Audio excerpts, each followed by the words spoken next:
자, 오늘부터 무슨 절기일까요? 네, 대림절 절기가 시작됩니다. 기다릴 대자, 임하실 임자를 씁니다. 성탄절, 크리스마스를 앞두고 오시는 우리의 그리스도를 기다리는 절기가 바로 대림절이에요. 즉, 기다림의 계절이 되었습니다. 누구를 기다린다고요? 네, 우리의 구원자이신 그리스도 예수님을 기다리는 겁니다. 잘 준비하며 기다리셔서 기다림의 완성을 맞이하시는 저와 여러분 다 되시기를 축복합니다. 그리스도를 기다리는 우리의 모습을 여러분 한번 잘 돌아보셔야 돼요. 기다리는 우리에 대한 기대가, 우리 주님의 기대가 크십니다. 근데 여러분, 그런 말이 있어요. 기대가 크면 실망도 크다. 정말 그래요. 아무 생각 없이, 별 기대 없이 있다가 정말 좋은 결과가 오면요, 정말 기분이 좋죠. 그런데 반대로 잔뜩 기대했는데 영 아니면요, 실망감, 배신감이 훨씬 더 클 수밖에 없습니다. 오늘날 교회를 향한 세상 사람들의 시선이 이와 같습니다. 교회를 향한 실망이 날이 갈수록 커지고 세상 사람들의 손가락질이 더 매서워지고 있음을 제가 느낍니다. 왜 그럴까요? 교회에 대해서 많이 기대했는데 전혀 기대에 부응하지 못하는 모습만 많이 보이기 때문에 그런 거예요. 우리가 믿고 사랑하는 예수님은 정말 좋으시고 위대하신 분인데, 그래서 우리가 자랑스럽게 예수님을 소개하고 다니는데 믿는 우리가 너무 잘못할 때가 많기 때문입니다. 우리가 기대에 부응하는 사람이 되려면 어떻게 해야 될까요? 다른 비법이 있는 게 아니에요. 우리 예수님의 말씀을 정말 귀담아 들으셔야 돼요. 쓴소리, 불편한 말씀도 잘 들으셔야 됩니다. 그러나 현대의 그리스도인들이, 우리 성도님들이 그렇습니다. 야, 너 잘하고 있어. 더 잘 될 거야. 다 잘 될 거야. 이런 듣기 좋은 말, 부담 없는 말, 편한 말, 이런 설교 말씀만 듣기를 원해요. 네. 솔직히 저도 그런 설교만 하고 싶습니다. 그런 얘기하면 여러분들 표정부터가 달라요. 네, 반응부터가 다릅니다. 그러나 여러분, 그럴 수 없습니다. 그게 오히려 독이 될 때가 많아요. 쓴소리, 불편한 말씀까지 잘 듣고 그 말씀에 비추어서 스스로를 돌아볼 때에 오히려 약이 되는 것입니다. 오늘 말씀이 약이 되는 말씀입니다. 지난 주일에 이어서 오늘 말씀도 예수님의 매운맛 말씀입니다. 맵고 듣기 불편한 말씀을 율법 교사들에게 하시는데, 다 이 말씀들이 오늘 나에게, 우리에게 주시는 말씀이라 생각하시며 말씀 받으시기를 축복합니다. 예수님의 공생의 사역 내내 제일 많이 부딪혔던 사람들이 바리새파 사람들입니다. 그리고 그들의 서기관, 율법 교사들과 제일 많이 부딪혔어요. 왜 그랬을까요? 제일 기대가 컸던 사람들이 바로 그들이었기 때문입니다. 그래도 당시에는 바리새파만한 사람들이 없었어요. 어둡고 암울한 시절에 나름 거룩과 경건을 위해 그렇게 힘쓰고는 사람들이 그들이었고, 그래서 백성들을 하나님께로 인도하기에 그래도 제일 적합한 부류들로 보였던 사람들이 그들이었습니다. 그런데요, 전혀 기대에 부응을 못하는 거예요. 그러니 기대가 컸던 만큼 실망도 컸고 예수님이 신랄하게 그들을 비판할 수밖에 없었습니다. 그래서 지난 주일에 바리새인들을 향해서 예수님이 화 있을진저라고 3번이나 선포하셨잖아요.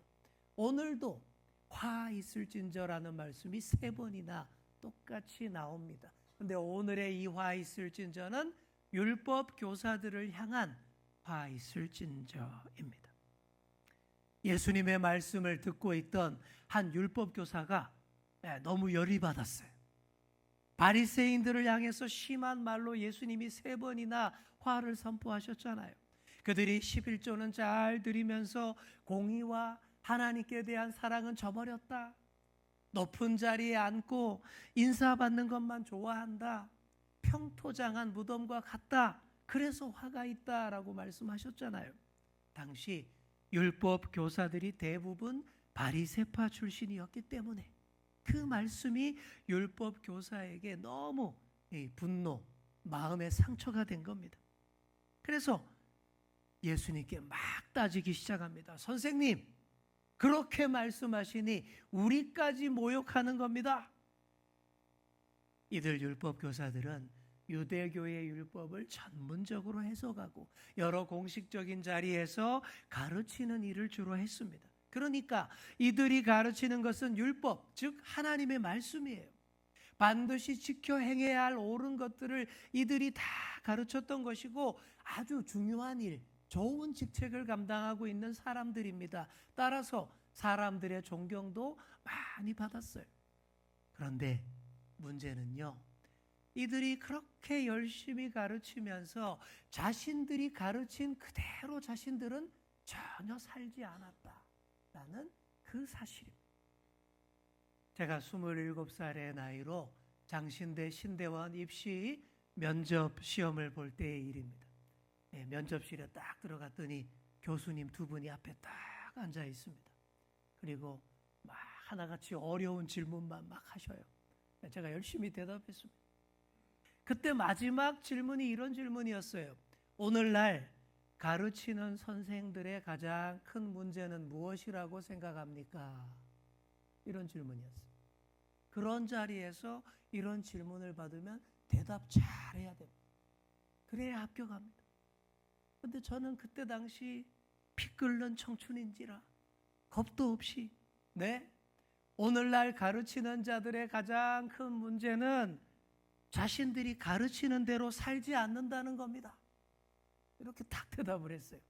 그리고는 더 이상 질문이 안 나오고 면접이 끝났습니다. 그리고 저는 그때 떨어졌습니다. 재수해서 겨우 합격했죠. 물론 그때 그 대답 때문은 아닐 겁니다.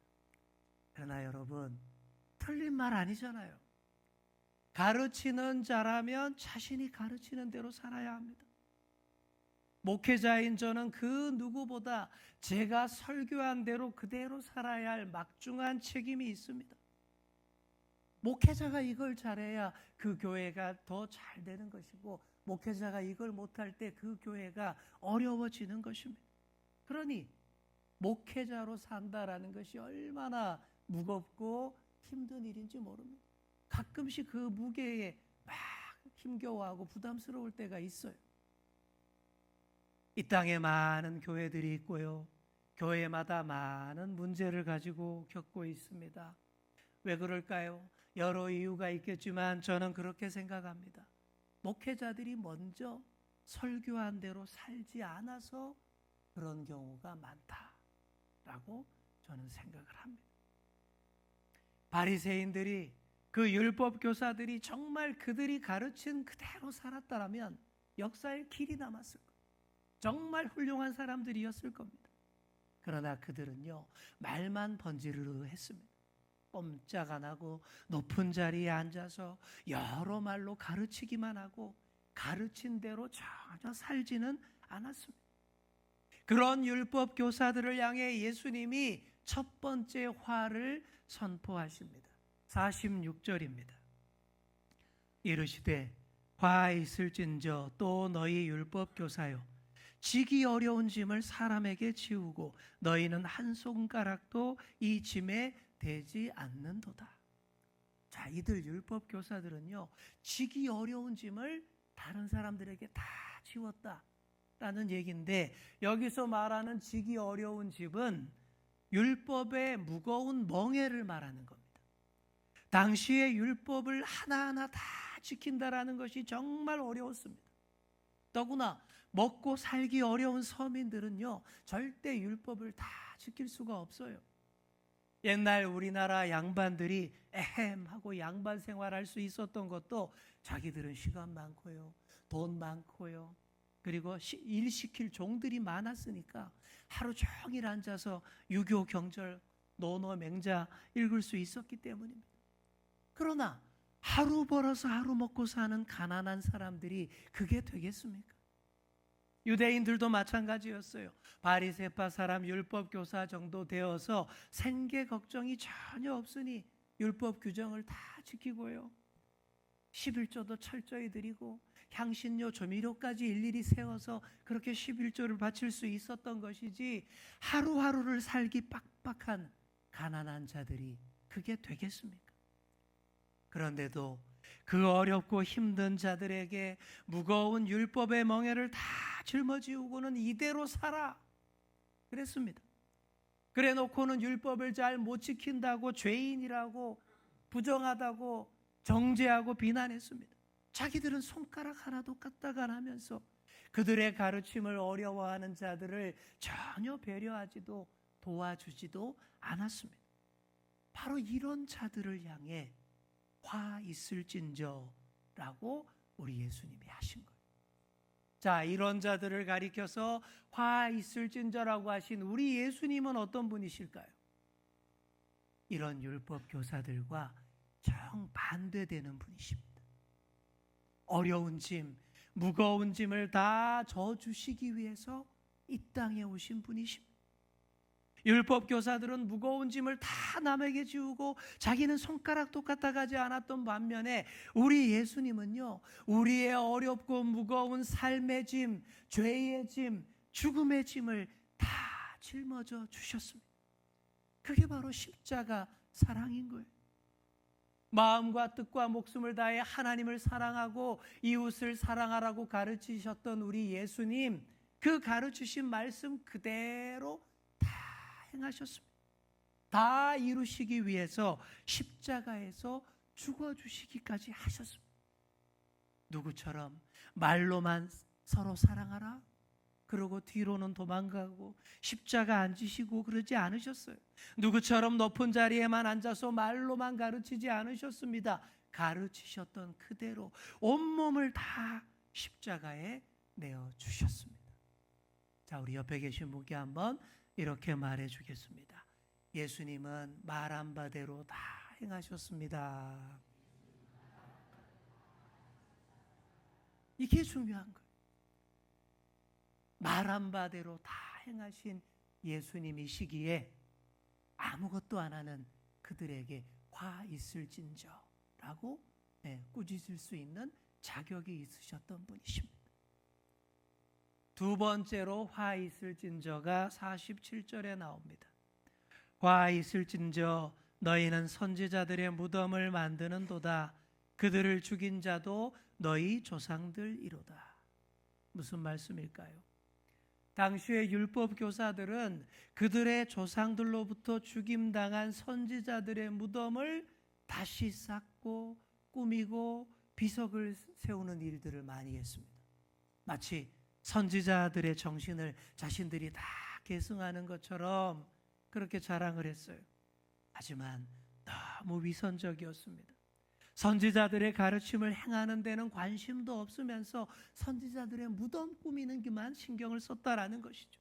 정말 선지자들의 정신을 본받으려면요, 그들의 가르침을 받고 따라야지 그렇게 전혀 안 하면서 돈 들여서 기념사업만 했다라는 그런 얘기입니다.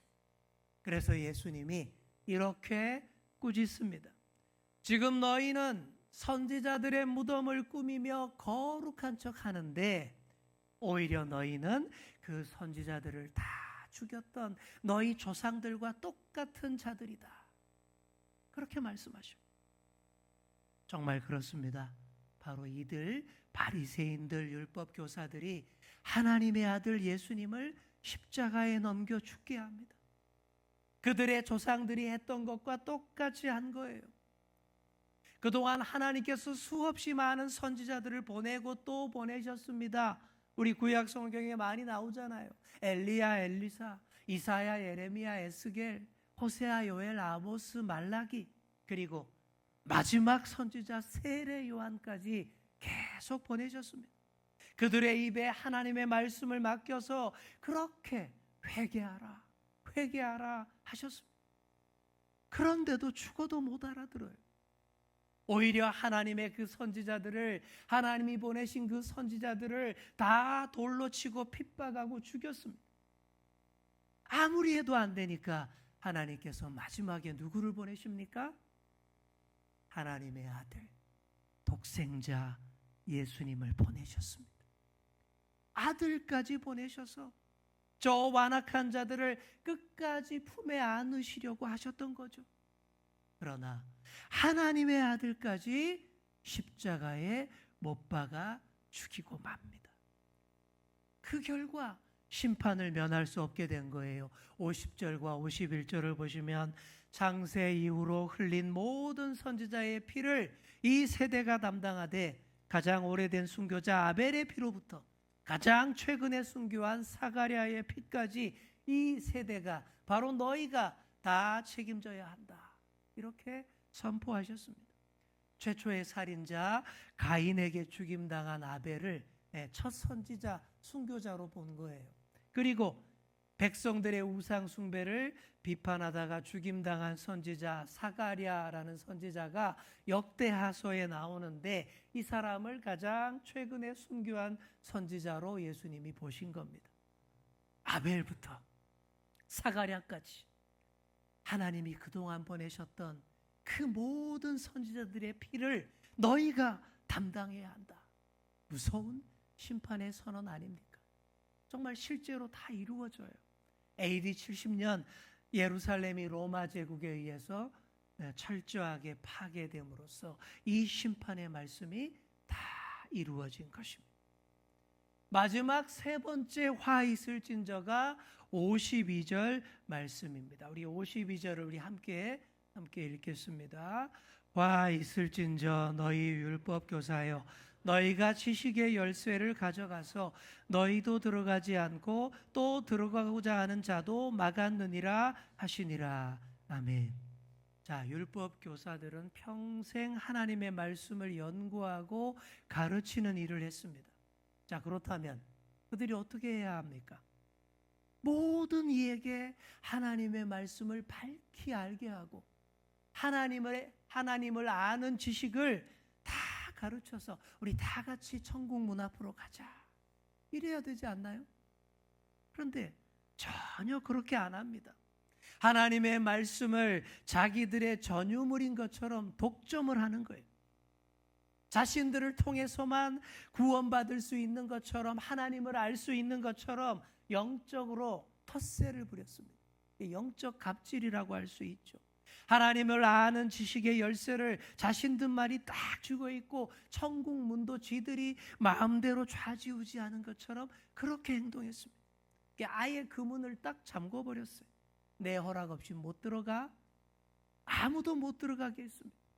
또한 그렇게 함으로 자기들도 못 들어갔습니다. 자기들은 들어갈 줄 알았겠죠. 그런데 결국 그게 남도 못 들어가게 하고 자기들도 못 들어가는 그런 최악의 율법 교사들의 모습이었던 것입니다. 사랑하는 성도 여러분, 혹시 이런 모습이 나에게 있지 않은지 한번 잘 살펴보시기를 바랍니다. 영적 교만에 빠져서 믿음이 연약한 자들 앞에서 내가 혹시 영적인 텃세를 부리고 있지 않는지, 영적인 갑질을 내가 하고 있지 않는지. 예수님의 화 있을진저 이 꾸짖는 내용들이 오늘의 한국교회 지도자들을 향한 말씀 같다라는 생각이 자꾸만 듭니다. 저만 이런 생각이 들까요? 아닐 거예요. 기대가 크면 실망도 크다고 했는데 오늘 한국교회와 교회 지도자들이 바리새인처럼 율법 교사처럼 세상에 너무 큰 실망을 주는 것만 같습니다. 이제 그만 좀 실망시켰으면 좋겠다 하는 생각을 합니다.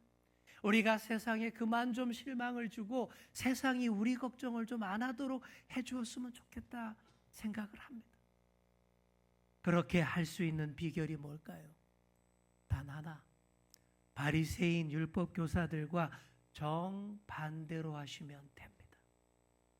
말한 바대로 다 행하는 사람이 되시면 됩니다. 이거밖에 없어요.